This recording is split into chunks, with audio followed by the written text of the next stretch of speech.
Assalamualaikum warahmatullahi wabarakatuh dan selamat sejahtera. Selamat kembali ke channel aku, channel Syazam Rajab. Alright, dalam video ni aku nak buat Aku nak buat kompos hari ni. Bahan-bahan yang kita perlukan adalah yang pertama sekali korang perlukan tempat lah. Okey, contohnya macam sekarang ni aku ada kas ni ataupun pasu plastik ni. Okey, kalau korang ada pasu ataupun bekas yang lagi besar, better lah. So sekarang ni aku tak ada lagi oleh kerana bahan buangan sisa makanan ni dah banyak. Jadi so aku fikir better aku buat dululah dengan apa yang ada. Okey, seperti mana yang korang tahu, pada yang tak tahu tu, kompos ni kita boleh buat sendiri. So apa yang kita perlukan adalah sisa makanan, sayur-sayur ataupun nasi kita yang tak habis tu, sisa-sisa makanan tu. So, biasanya kita buang je. Tapi untuk buat kompos ni, kalau boleh sisa-sisa makanan tu kita kumpulkan lah. Contohnya macam aku punya ni. So ini adalah sisa-sisa makanan. Jadi pertama korang perlukan sisa-sisa makanan, dan yang kedua korang perlukan tanah lah. Alah, tanah tak banyak, sikit je, just untuk sebagai layer yang paling bawah sekali ni. And then yang ketiga korang perlukan kotak ataupun kertas lah.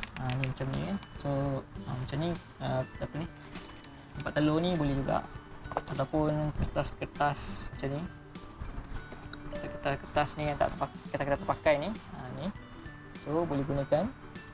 And then yang ketiga, kalau korang ada EM4 ni, EM4 ataupun yang ni EM Plus ni untuk udang ni, aku beli untuk udang, tapi boleh guna jugalah bakteria untuk mempercepatkan proses kompos tu. Okey, aku ada tengok dekat YouTube daripada Indonesia ni, jadi dia terangkanlah dengan lebih detail lah berkenaan dengan pembuatan kompos ni. Jadi pembuatan kompos ni memerlukan tiga elemen lah. Yang pertama kita perlukan sisa makanan ni ataupun sisa hidrogen. Hidrogen maksudnya daripada makanan yang boleh terurai. Maknanya maksudnya plastik tak boleh lah. Yang kedua, sisa karbon ni, contohnya macam kertas lah. Sisa karbon, maknanya sisa karbon lah, yang diperbuat daripada kayu. Yang ni yang dia dah diproses, macam tempat telur ni, sisa karbon yang dibuat daripada kayu dan telah diproses, dan ataupun kertas lah, kertas tu daripada kayu.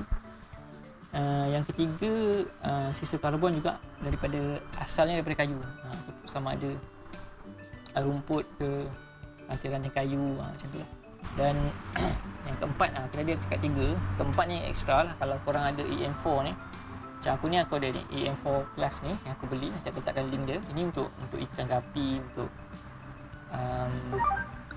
untuk udang ni. Aku beli ni untuk udang. Jadi salahnya kalau kita gunakan untuk buat kompos kan. Jadi kita akan campurkan lah semua bahan-bahan tadi yang ceritakan dalam bekas kita lah. So bekas kita tu lah masa kita tutup lah. So contohnya macam bekas ni. Okey, bekas ni yang pertama sekali korang perlu ada lubang lah. So untuk pengudaraan lah kan. So bawah tu mesti ada lubang. Oleh kerana ni pasu yang aku pernah gunakan, jadi dia dah ada lubang siap-siap lah. Okey, kalau korang ada tong sampah ke yang besar, lagi bagus lah. Tak apa, nanti next video nanti aku akan buat bekas kompos yang lagi besar lah. Contohnya daripada tong sampah ataupun daripada bekas kontena yang lebih besar lah. So kali ni kita buat just guna pasu ni lah. Okey, right, jom kita mulakan. Okey, jadi untuk layer pertama ni, apa yang kita perlu buat adalah kita perlu masukkan tanah lah. So pastikan ni ada lubang. So dia ada lubang lah. Kalau tak lubang, kita boleh buat lubang. So untuk layer pertama ni kita gunakan tanah lah. So kalau boleh, untuk yang terbaik, gunakan tanah-tanah yang kita dah pernah tanam sayur ke apa ke. Jadi seterusnya kita kena masukkan daun-daun kering ataupun ranting-ranting kering lah. Ini adalah contoh daun-daun kering lah. So, kita boleh masukkan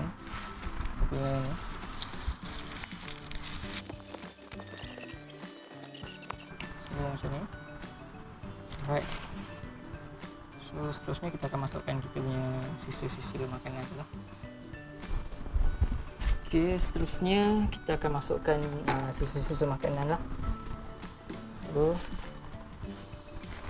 sisa makanan yang kita dah kumpulkan. So kalau boleh kita hancurkan lagi.